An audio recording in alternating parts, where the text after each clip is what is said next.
And good afternoon, everybody. My name is Evan Weiner. I have not been at your place in well over a year, and I hope everybody is doing well. I understand you got your vaccinations, and tomorrow is going to be snow.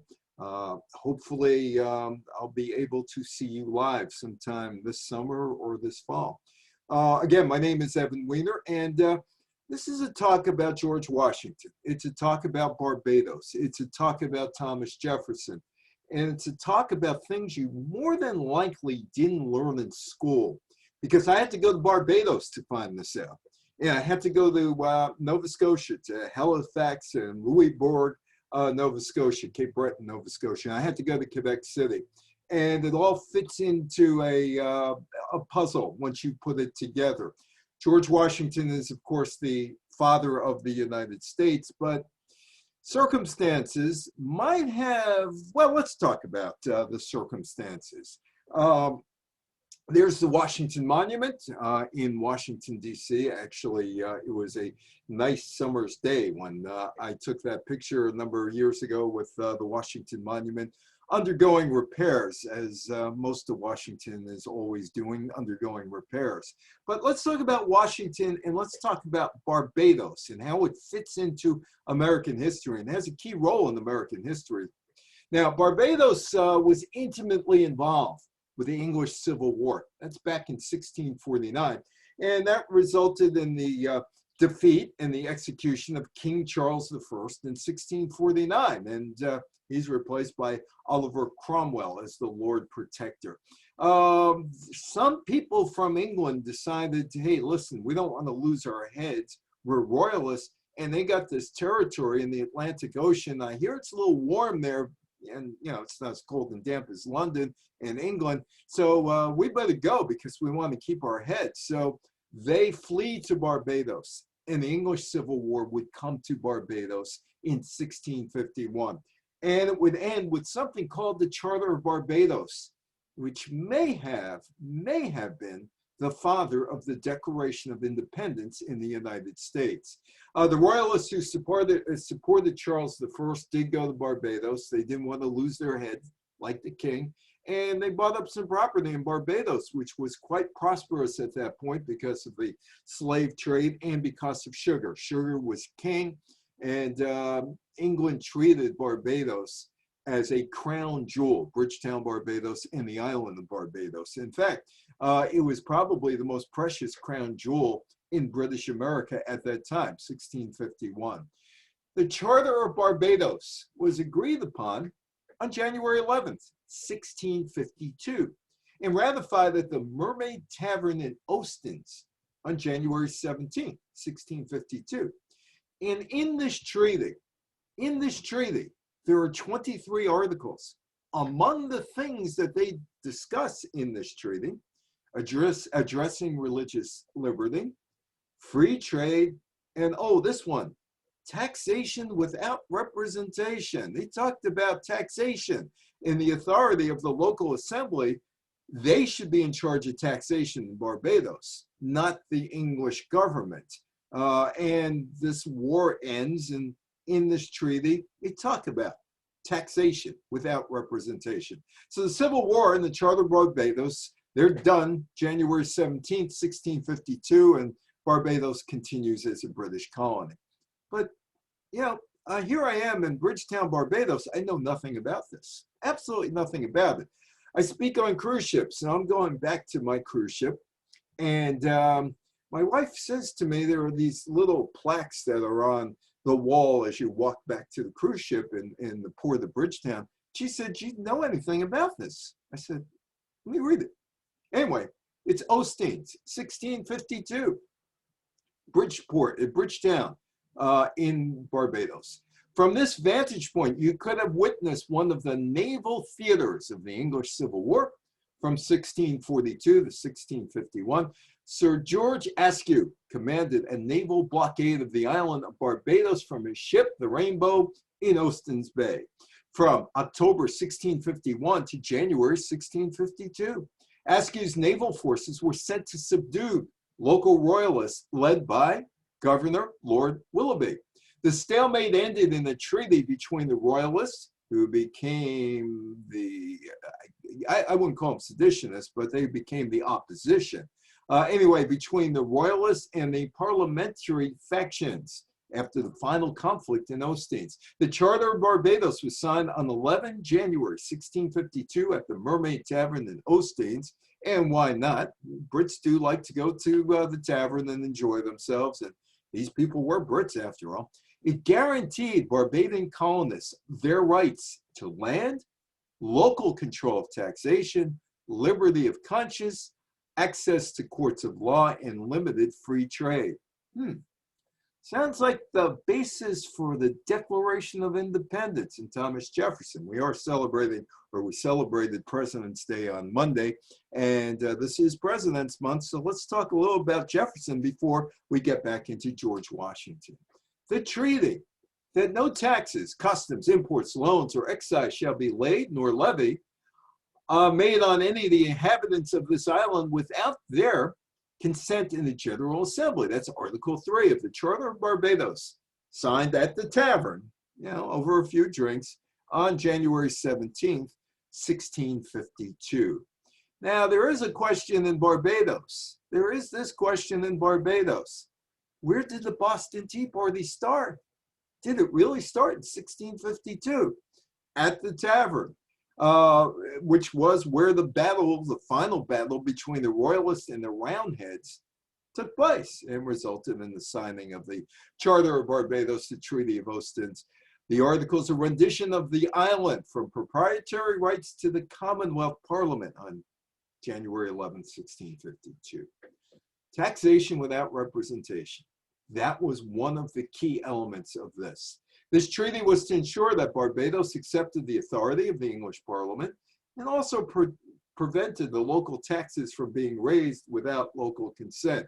So they got what they wanted, the Royalists. They got to control their island. Oh yeah, we're part of the Commonwealth, and the Brits are still going to be here because of the slave trade, and also it's a fortress. Literally, the island is a fortress run by the British Navy. Here's another sign that was around there. The Treaty of Ostends that was negotiated and signed at the Mermaid Tavern in Ostends in Barbados in 1652, and its concept of no taxation without representation was the inspiration for the Boston Tea Party in 1773, although nobody could link the two, and subsequently included in the American Declaration of Independence in 1775. That you could see the writing if you look at the treaty and you look at what Jefferson wrote. Actually, it was in 1776. Inspiration for the Tea Party, I'm not sure about that. I'd ask Thomas Jefferson, but he's not talking all that much. That's Jefferson, of course, in the Jefferson Memorial in Washington, D.C. So how did he find out about the Treaty of Ostends? I mean, we didn't have any of these back in the day, no instant communication. Jefferson was an avid reader. In fact, his book collection ended up in Washington, D.C., forming a library, although there are some books that are missing. So he was an avid reader, but also there was another thing. Some of the Barbadians actually came up to Carolina. Jefferson was in Virginia, the colony of Virginia. He might have run into those people, or George Washington might have told him about that. See, George Washington was in Barbados in 1751, the only time he left continental North America. The charter, historians think, in Barbados did influence the American Declaration of Independence, because the historians think that George Washington, during his visit in 1752, would have been acquainted with the charter. So it could have been Jefferson read it somewhere, because he was an avid reader. He ran into people who settled in the Carolinas, who somehow did business or whatever in Virginia. Of course, he did go to Europe, but it was probably, or it could have been, George Washington, because George Washington was embraced when he went to Barbados. Now, how did George get there? Well, maybe good luck, maybe bad luck. Depends on your viewpoint. His half-brother, Lawrence Washington, was suffering from tuberculosis, and he was told by his doctors, hey, go spend the winter in the tropics. It's nice and warm, you know, it's humid, it's going to be in the 80s and 90s every day. Hey, maybe that'll help your tuberculosis. Well, Lawrence talks to his wife and says, what do you think? You want to go with me? And the kids, and they say, and she says, absolutely not. I've lost a couple of kids in childbirth. I have these two, they're healthy. I am not going to go on a little ship and spend whatever time it takes to get to Barbados. I'm just not going to do it. Go find somebody else. Well, that somebody else that was hanging around was George Washington. He was 19 years old, but he wasn't one of these posh guys that the rich English colonists would have sent, if his parents were rich English colonists, over to London to get a posh training, a posh education. He was in Virginia. He was a farmer, and he wasn't really, well, he might have been material to go to England, but he never did. So he's hanging around, and he says, okay, I'll go. You need somebody, I'll go. So 19-year-old George Washington is leaving Virginia, and he is going to a place that he could never even dream of, the British colony in Barbados and the British crown jewel in British America. The Washington brothers, well, they take off. They start sailing in September on this little ship, a small trade sloop called the Success. It would take them 6 weeks. As one who speaks on cruise ships, I could tell you if they left, say Charleston, South Carolina, although they probably would have left from Norfolk, Virginia, it would take on a cruise ship today probably 2.5, 3 days to get to Barbados. It took them 6 weeks. And George wrote about the voyage. George called the Atlantic Ocean the fickle and merciless, MERCILISS, merciless ocean. That's how they spelled apparently in those days, not the E in merciless, the I in merciless.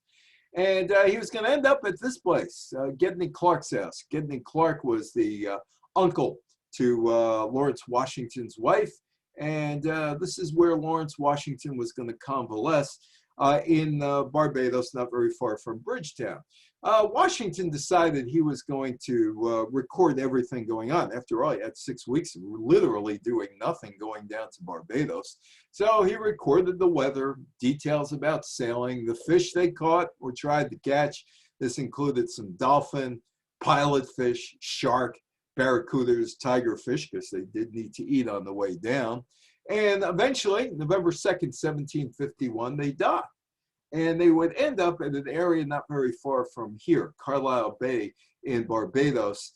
And Barbados is surrounded by coral reefs, so it's not an easy place to get in and out of. You got to know where you're going. And so they ended up in Bridgetown near Carlisle Bay, which is a major beach near Bridgetown. Sandals is behind it. And behind Sandals is Gedney Clark's house, which is a historic attraction in Barbados.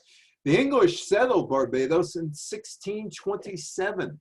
A bit more than 2 decades later, sugar would become king and England would capitalize. Of course, 2 decades later, they were also in the middle of the English Civil War. Barbados was one of Britain's most precious colony possessions. Bridgetown, that's where the Washingtons landed, was one of the most populous cities in British America. And no doubt it was the biggest city George Washington ever saw. Gedney Clark was the uncle of Lawrence Washington's wife. He invited them to his house, but Washington had some trepidation. Why? Well, Mrs. Clark had smallpox, and he did not want to get smallpox. It's the last thing he wanted to do because the fatality rate with smallpox was pretty high. So he goes there knowing that Mrs. Clark has smallpox.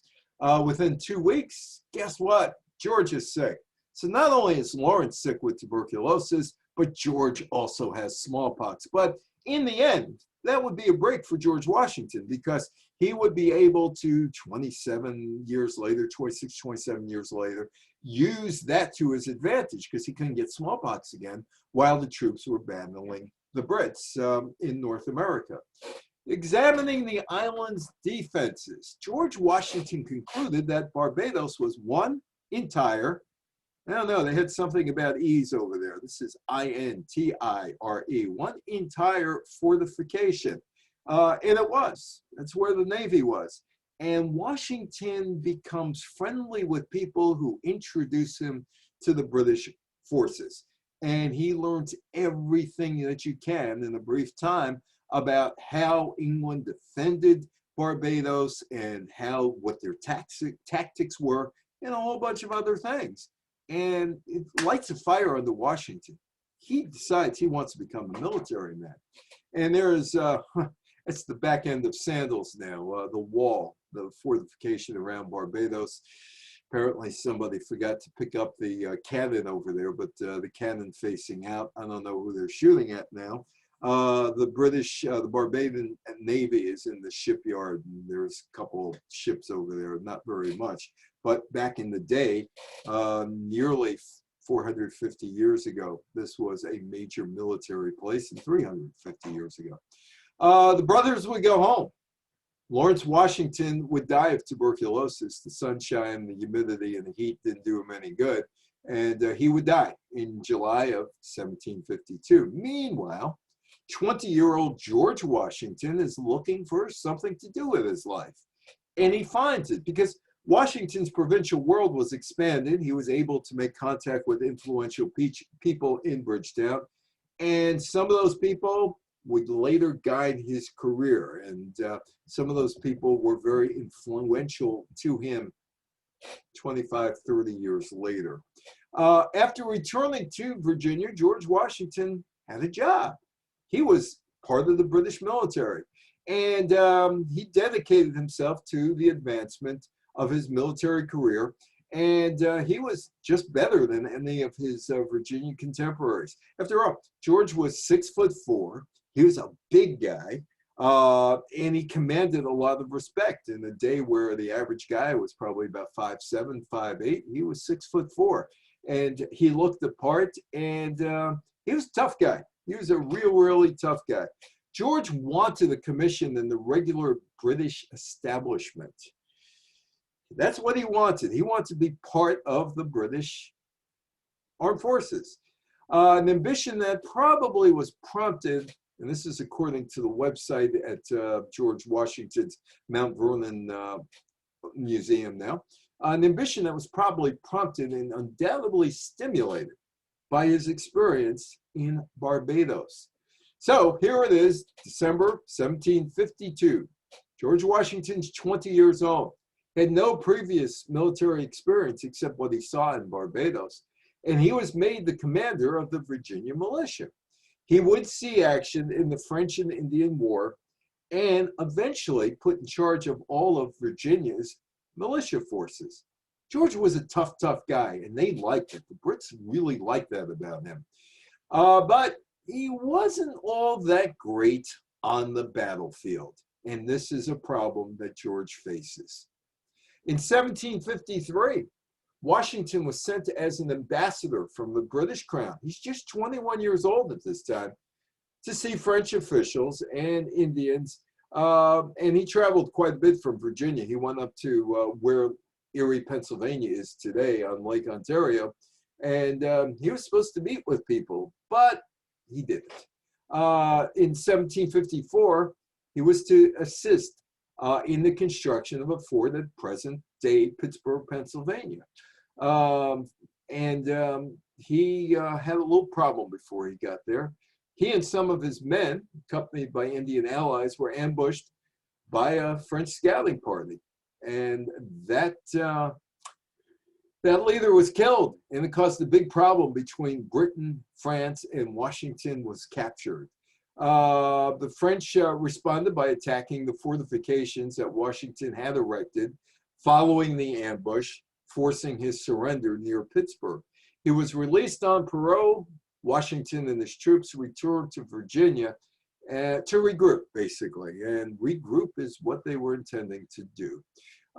Except, he decides, you know what, I'm going to become a surveyor. But he comes back to the military because it is the French and Indian War, 7 Years' War, that starts in 1756. And he's there for good old England. And he's in the middle of this thing. But he doesn't do all that well. Oh yeah, his troops were great. In the first year in command of the Virginia Regiment, he shaped his unit into one of the best provincial military units in the colonies. The men liked him, except he rigorously disciplined them. Hey, look, you have a transgression, I'm going to hit you with a lash. And you tried to desert, well, you know what I'm going to do? I'm going to hang you. He was a tough guy. He's really tough. But on the battlefield, not so much. After battlefield losses and fights with the English-appointed governor, Robert Dimwitty, he returns to Williamsburg, resigns from the Virginia militia. He is going to get married and just live out the rest of his life as a politician and a plantation owner. January 6th, 1756, Washington marries the widow Martha Dandridge Custis. He was also a member of the Virginia House of Burgesses. Between 1759 and 1777, he lived the simple life of a plantation owner and a politician. And he missed what was going on, the major stuff, up in Quebec City, up in Louisbourg, Cape Breton, and also Halifax, Nova Scotia. That is Quebec City.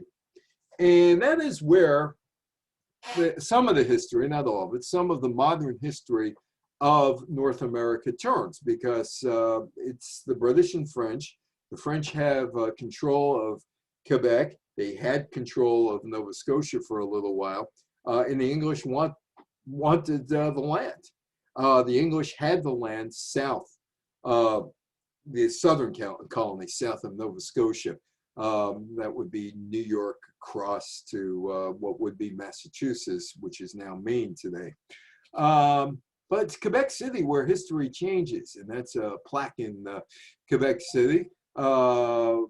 The Plains of Abraham, it was what you're looking at right now, and it's on the Plains of Abraham where history changes. You could see the wall surrounding Quebec City.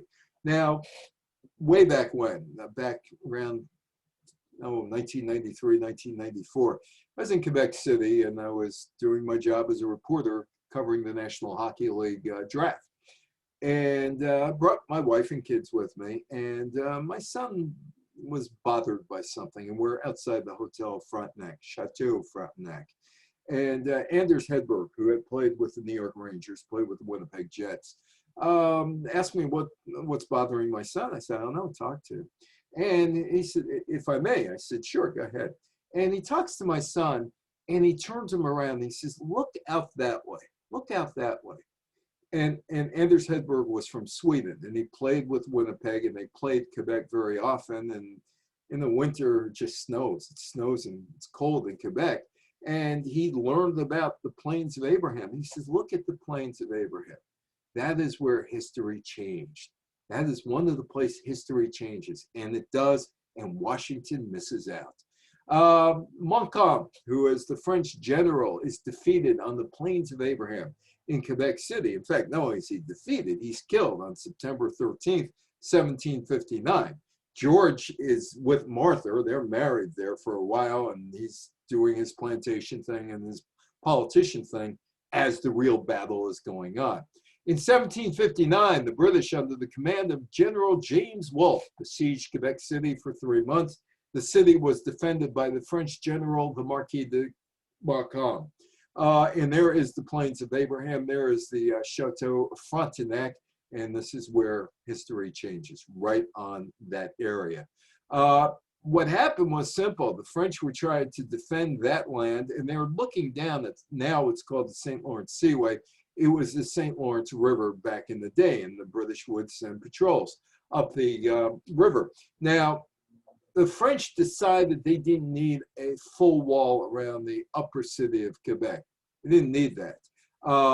They needed a half wall, and then there were cliffs, and it was craggy, and it was slippery, and they felt the English would never, ever attack them from the cliffs. Well, guess what? The English attacked them from the cliffs. They climbed the cliffs, which are about 200 feet, and they got onto the battlefield, and within 15 minutes, it's over. The English take over.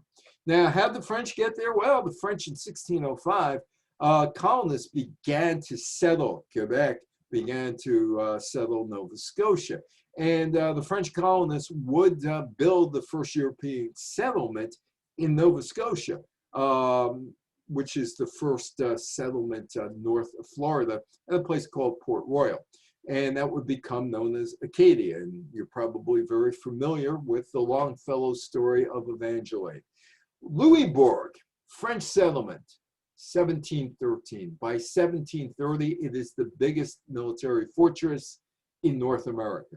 It would fall to the English in 1758. Now, there were all kinds of wars that were fought in Nova Scotia. There were about 6 of them over a time period, maybe 100 years or something like that. The 1713 Treaty of Utrecht gave Cape Breton, which is where Louisbourg is, and Prince Edward Island to the French. They took over. The English weren't too happy about that and decided, hey, we're going to do something about it. And they raided the fort at Louisbourg, sacked it, demolished it, and took over Cape Breton and Nova Scotia. Some of that, this is, if you look at that picture, this is the rebuilt Louisbourg, which was at about 4 or 5 years ago. It's about 1/4 the size that it used to be.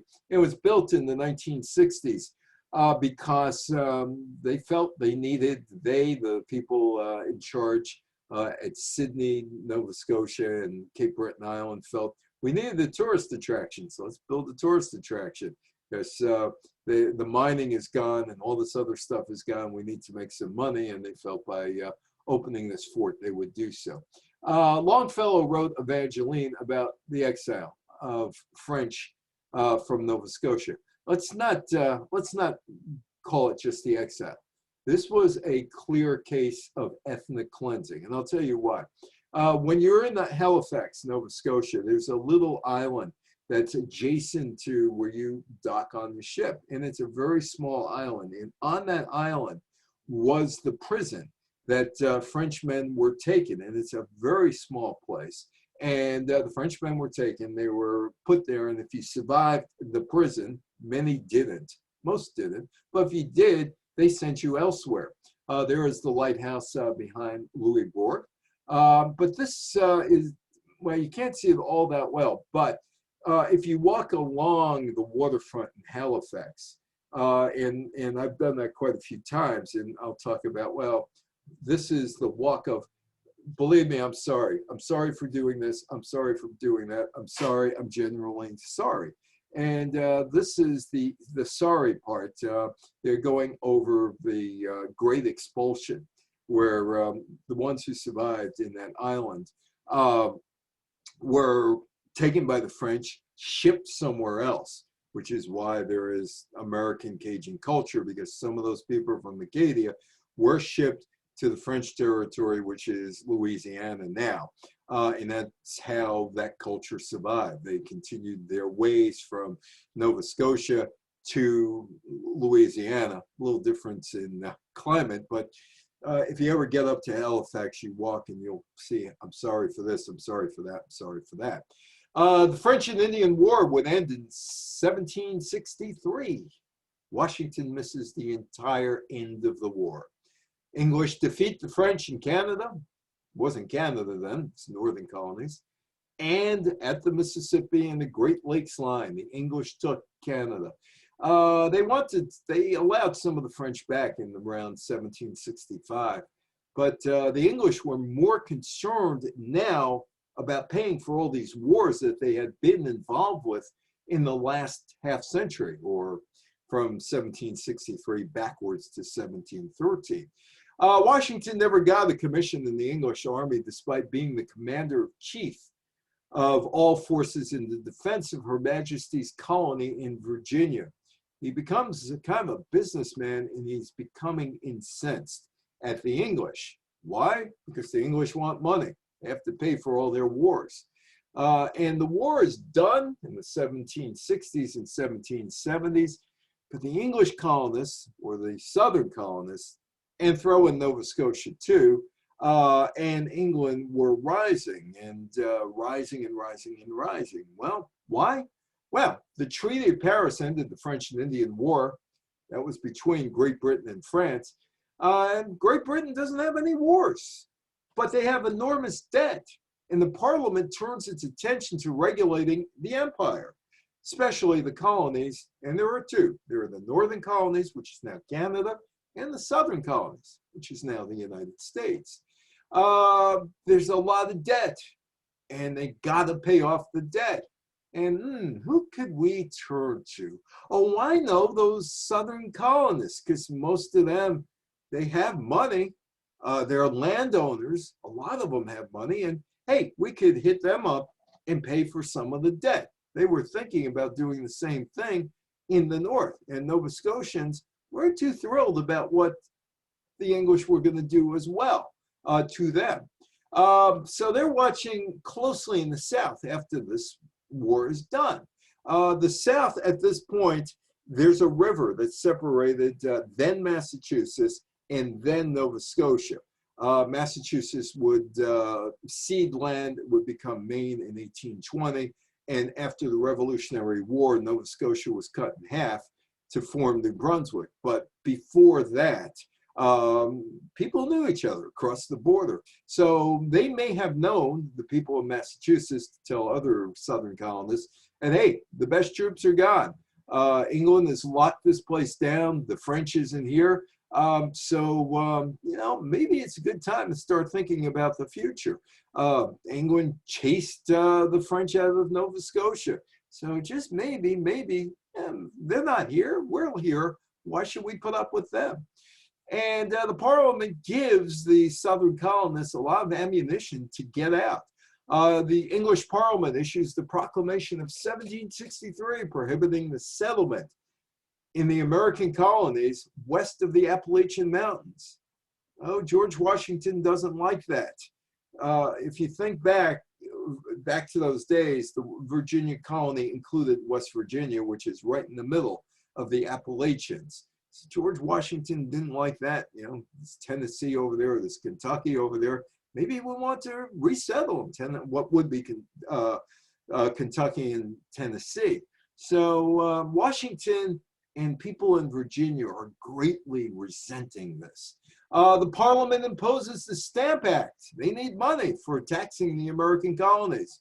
And it's Patrick Henry. Patrick Henry, give me liberty or give me death. Patrick Henry introduces the Stamp Act Resolves in the Virginia House of Burgesses in 1765, and basically says, no taxation without representation. It is Patrick Henry who comes up with this first. These resolves challenge Great Britain's right to impose the tax. After all, 113 years earlier, in Barbados, the royalists got their way. Great Britain couldn't impose taxes on people in Barbados. So maybe Jefferson found out from Patrick Henry. Parliament repealed the Stamp Act in 1776, but then passed the Declaratory Act, which asserts Great Britain's right to pass any laws governing the American colonies. And the colonies are treated a lot different than Barbados, because Barbados, the local government, hey, they could do what they want in terms of governing Barbados. The American colonies are not given that choice, and things are not too good for the landowners, because they don't want Britain to run them anymore. 1767, the English Parliament imposes the Township Duties, taxing imports of tea, glass, paper, lead, and paint in the American colonies. Taxation without representation, and people are getting more furious. At this point, Washington probably knew that the English pulled their best troops out of North America, and he's becoming increasingly agitated. By the late 1760s, and Washington experienced firsthand the effects of rising taxes imposed on the American colonists. At that point, they were called the Southern colonists, by the British, and came to believe, and Washington came to believe, it is probably in the best interest of the colonists to say, adios, nice knowing you, we're going to be on our own. but he doesn't have all that much support. First of all, he's in Virginia. There are colonists to the south in Georgia, and they go all the way up to the Massachusetts colony, which is today Maine. And so he may have some allies in the House of Burgess, but he's got to find other allies. So he goes out and looks for other allies, and he goes back to Western Pennsylvania. In 1767, he opposed the Stamp Act. 1774, the Intolerable Act. No, not George's cup of tea. And the Township Act. No, didn't like that at all. Didn't like any of those things.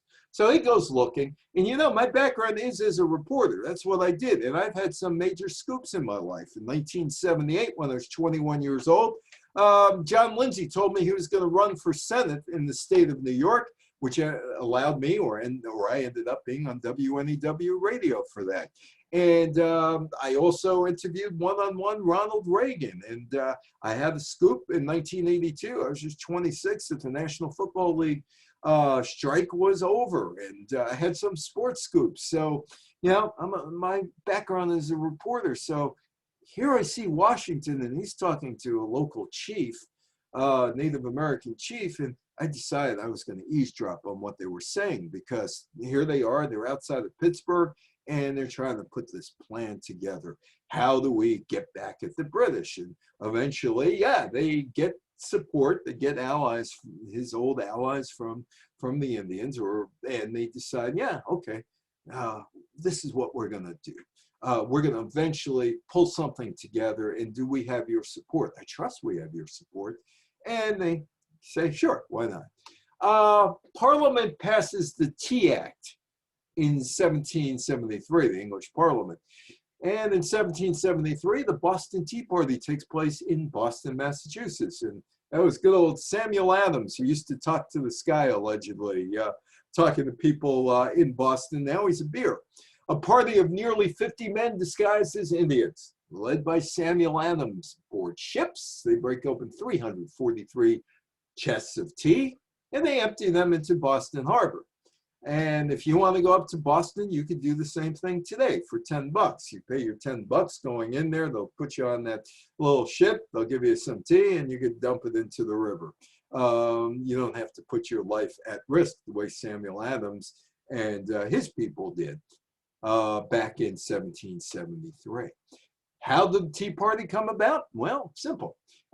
Seeking to boost the troubled East India Company, the British Parliament adjusted import duties. Now, in New York, in Charleston, South Carolina, in Philadelphia, the consignees said, no, we just don't want the shipments. Don't even bother here. But the merchants in Boston said, we'll take it. We need the money. We'll take it.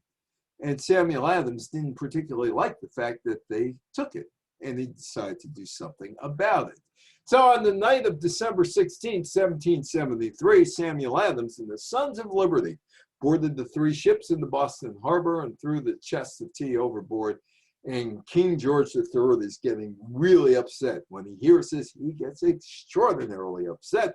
And this results with the passage of the Punitive, Coercive Acts of 1774. King George is just really, really upset with these Americans.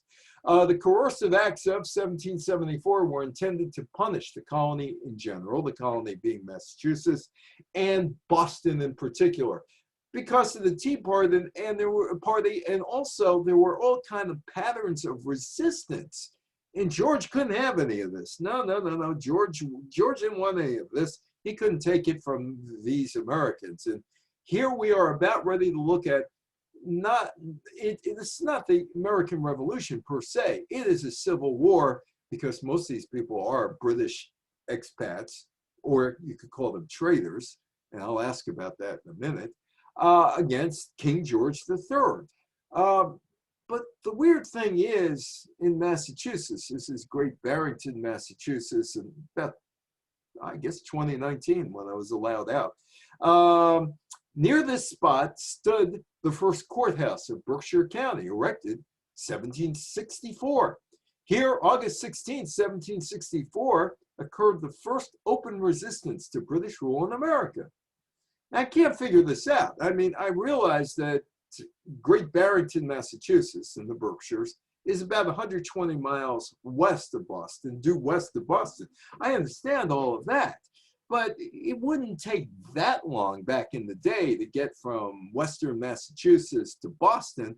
And people certainly from Boston who would go out to Western Massachusetts knew all about the Boston Tea Party. And yet here we got in Massachusetts conflicting dates as to when the real resistance started. It started with the Boston Tea Party, but they claim in Berkshire County it started there. Nevertheless, skirmishes between the British troops and the colonial militiamen started in Lexington and Concord in April 1775. The shot heard around the world, which had to be it had to be a really, really large shot to hear it in some of the colonies that the British had in Africa and in Asia and Australia. That starts off the armed conflict, which would be known as the American Revolution. In 1775, the Second Continental Congress meets in Philadelphia.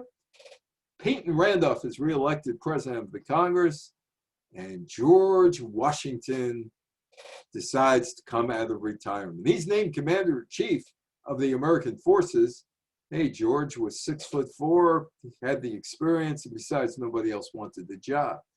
King George III declares the American colonies, which actually are the southern colonies, in rebellion. And he might have also had Nova Scotia in there as well, which could have been the 14th colony had history been a little different. Washington appears at that Second Continental Congress in a military uniform, his old military uniform. Hey, George Washington reporting for duty. George Washington in 1775 is an old man of 43 years old. I guess he wasn't that old, but for lifespans, then it was. And he said, I'm prepared for war, to war, to war. Washington's going to war. He had the prestige, he had military experience, and he had charisma. And he also had no competition. There was nobody else up for the job. So George, you wanted, let George do it. Remember that old expression, let George do it? And they did. Washington back in Barbados closely observed British military tactics. That was 1751, 1752. Gained a keen insight into their strengths and weaknesses that provided invaluable during the Revolution. He also got smallpox, which also proved invaluable during the Revolution. George was a leader of men. He had the ability to keep the struggling colonial army together. His troops were poorly trained. They lacked food. They lacked ammunition. They lacked other supplies. Sometimes in the winter, soldiers didn't even have shoes for the winter, like at Valley Forge. However, Washington was able to give them direction and motivation to keep them going. He also got a lot of help from his old Indian friends, from the French. The French were looking to get back at the English. Also from people like von Steuben, who was thrown out of the German army or the army that eventually would become Germany. He was thrown out because he was gay. And Ben Franklin picked him up and looked at him and said, hey, how'd you like to join our side? And he did. And he was a valuable component. So whatever they could pick up, wherever they could pick up somebody, they did. And it would eventually lead them to victory. The Liberty Bell in Philadelphia, and behind the Liberty Bell in Philadelphia is Independence Hall. On July 4th, 1776, the Declaration of Independence is finally read. Those guys fled Philadelphia after they signed the Declaration of Independence, and with good reason, because they were all English citizens. They were not citizens of the United States, and they know if they were caught after signing the document, probably were going to be hanged. So it was July 4th when this thing was read. And who knows where Thomas Jefferson got all of his thoughts from? Maybe the Charter of Barbados. John Hancock, who was supposed to be the richest guy in colonial America back in the day, signed his Well, he put his John Hancock on there. Big compared to everybody else. Big. The reason why? Well, he really wanted George III to see that he was very upset. He also knew that George III was nearsighted, and he probably would have had to take the document to really read the document if he didn't have specs on, like that. So he said, I'm going to put my John Hancock there. Now the question is, were these guys heroes or traitors? Depends on what side of the border that you're on. Because if you were in the northern colonies that didn't go with the South, you were a traitor. The southern colonists. But if you were in the southern colonies and you wanted your own nation, you're a revolutionary hero. And so depending on what side you were on, but behind there is Independence Hall, where the Declaration of Independence was read, and America gets off to a very sluggish start as a country. And all things being considered, England should have beaten the Americans, but never did. The war would drag on till 1781, and the Americans, with the assistance from the French, would beat the English, Yorktown, Virginia. And the war would just about be done. It would take another 2 years to iron everything out. And they did. As far as Nova Scotia, well, there was some thought by some people in Nova Scotia that, hey, we should go with the southern colonists. Their idea is correct. Break away from England and form your own country. But there was some skullduggery that took place during the American Revolution that Nova Scotians weren't very, let's say, comfortable with, the whole spy versus spy thing and all that other stuff. So they weren't very comfortable. And in the end, they said, you know what, we don't trust these guys from the South. And there's some double dealing here, and we'll just let it go, and we'll support the English. If you look at Washington, he has ports he's got a port in Portland, Maine, which is not very far from, it was Massachusetts in those days, not very far from Halifax in Nova Scotia. But he's got the big ports in Boston. He's got the big port in New York. He's got the big port in Philadelphia. He's got the big port in Charleston, South Carolina. And while Halifax would be a major prize because it is a great port, never freezes, it's a deep water port, which would be good for anybody. He didn't have the money. He had no money, and it came down to, well, really, do I want to cross the river from Massachusetts into Nova Scotia? Do I want to do this? Yes or no? And he makes the decision, you know what, it's not worth the cost of the ammunition to take over Nova Scotia, so he just left it alone, which left 13 colonies. By the way, Vermont was not a colony, independent republic eventually, but it was not a colony, so that wasn't part of the 13. Washington would say goodbye. Where else? At a tavern in Lower Manhattan, Fraunces Tavern. He's had it. He's 52 years old at this point. The English are done. They lost, which had to be a humiliating loss for George III, but they're done. So they go back to tending whatever they need to tend in England. And so Washington raises his cup, says goodbye, farewell, auf Wiedersehen. Nice knowing you. I'm going back to Virginia, and I'm going to live out my life in Virginia. After all, here I am. I'm 51 years old. I'm going to enjoy myself with Martha. So he says goodbye. Oh, by the way, in English tradition, the tavern becomes the seat of the United States government. It wasn't the United States at that point. It was the American government because there were no states at that point. There was no constitution at that point. Today, it is a bar and a museum. 1787, George is out of the spotlight for 4 years, and he's persuaded by people to attend the Constitutional Convention in Philadelphia as a delegate from Virginia. But here he is, he's George Washington, and they look at him and say, hey, George, you know what, that retirement, don't think about it. We got some stuff for you. You are now the president of the convention. Guy was reluctant. I don't know how reluctant he was when you start looking at his agenda. Now, Articles of Confederation, That's what is running America at that point. And he does not like the Articles of Confederation. One, it was a weak central government that had been established. And he said, no, no, no, no, no. My experience during the revolution, this doesn't cut it. It's no more than a rope of sand to support the new nation. No, no, no, no, no, no, no. You need a central, strong federal government. So he said, listen, we need a strong federal government. I knew what it was like. I couldn't get money from here. I couldn't get money from here. I could get money from a central place, and that's what I want. And he tells the Continental Congress, hey, you know what? This is what we want.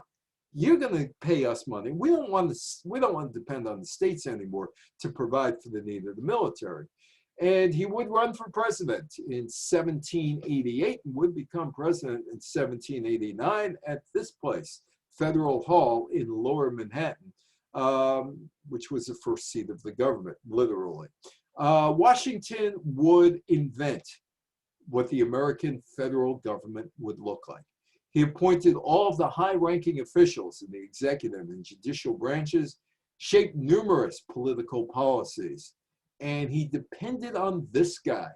This guy had his ear. This is Alexander Hamilton, who met up with Washington during the war days. Hamilton was born down in Nevis, St. Kitts, Nevis, which is a popular Caribbean stop on cruise ships. I've never gone over to Nevis. I've just seen it from the ship, because when you're on a cruise ship, you don't have much time to go over to another island. But apparently his birthplace is there. And eventually he somehow makes it up to the United States or the American colonies or the Southern colonies, and becomes literally the aide-de-camp to Washington.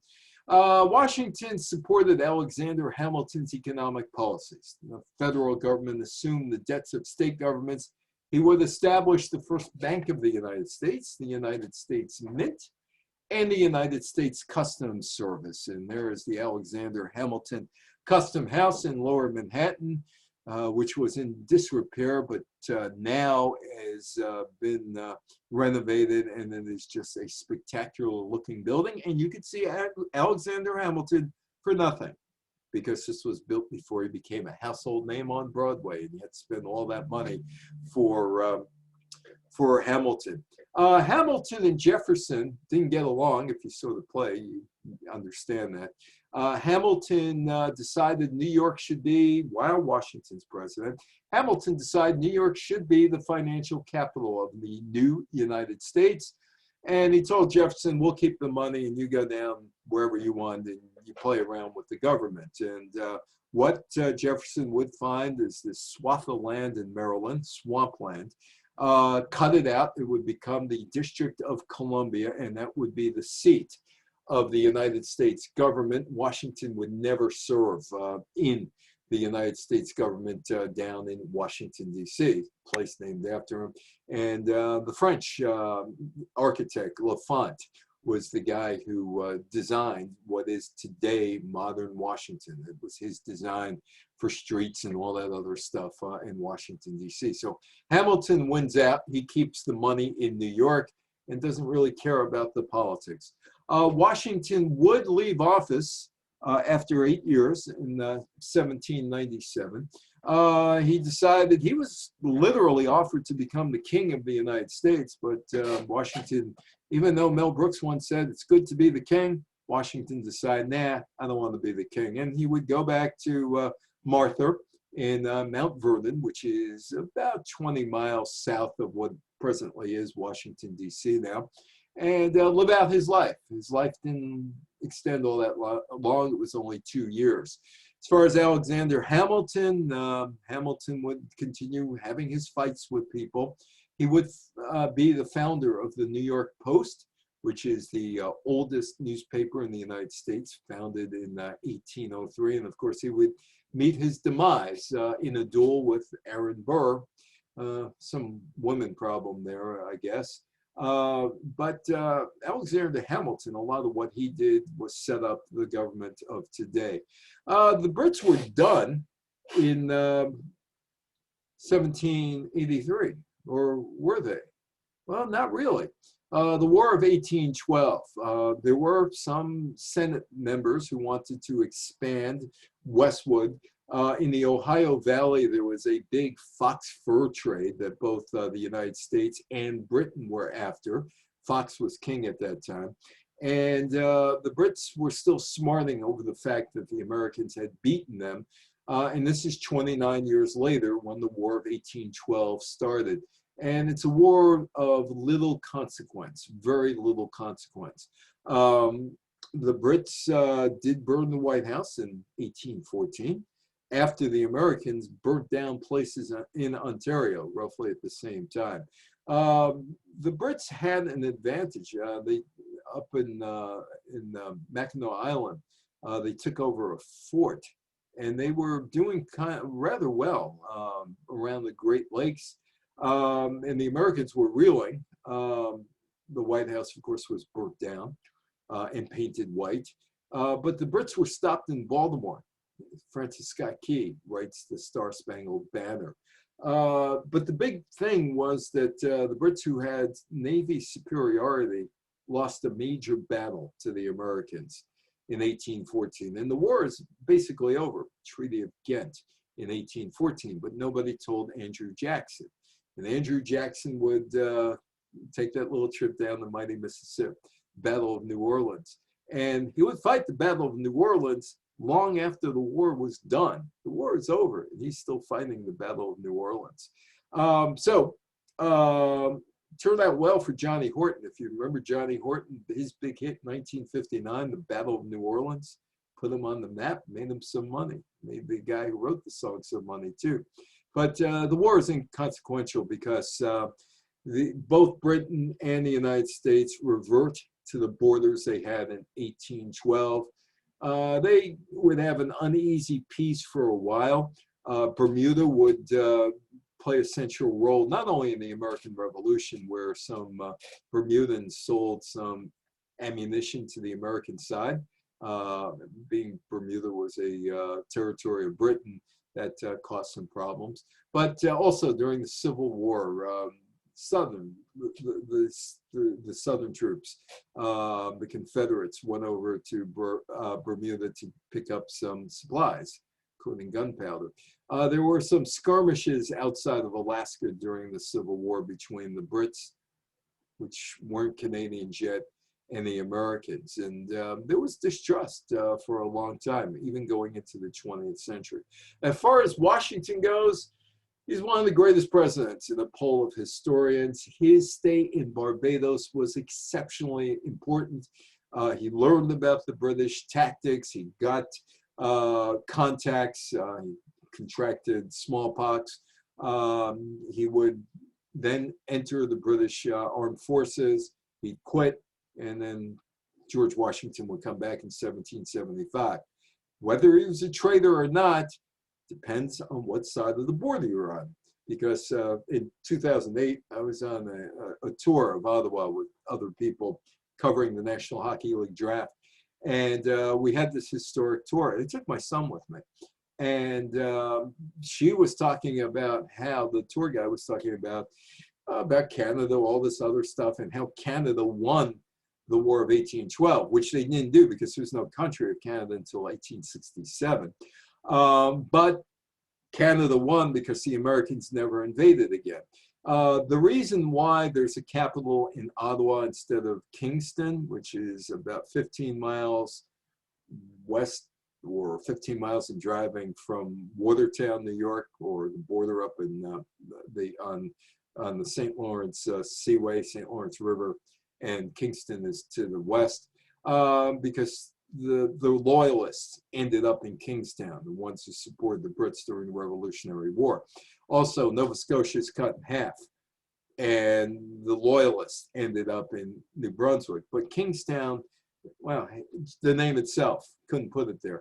Montreal, too English, too French. Quebec City, far too French. Oh, let's go to Bytown. There's 41 miles separating the United States from Bytown, and it's all swampland filled with malaria. We're putting the capital in Bytown. Bytown is renamed Ottawa, and by 1857, It is the capital of the northern colonies, not Canada. And there is Boston. And in that building, every year on the 4th of July, somebody comes out and reads the Declaration of Independence. On July 4th, 1776, Queen Elizabeth was in Boston, no doubt celebrating the 200th anniversary of the Americans splitting from her country. A few days later, President Ford and Queen Elizabeth are at the White House, and they toast each other about the friendship of the United States and Great Britain. So anyway, Barbados. Well, Barbados is still there. It is the banking capital of the Caribbean, pretty much. The banks are still there. Slave trade all gone, of course, and sugar isn't king anymore.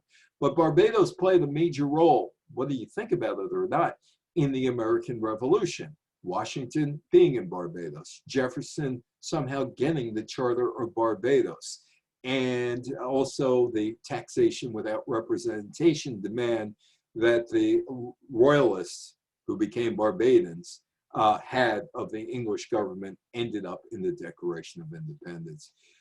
Thank you so much. I want to thank Habby for Heba, I'm sorry, for inviting me. It was good to see everybody. Any questions, any comments?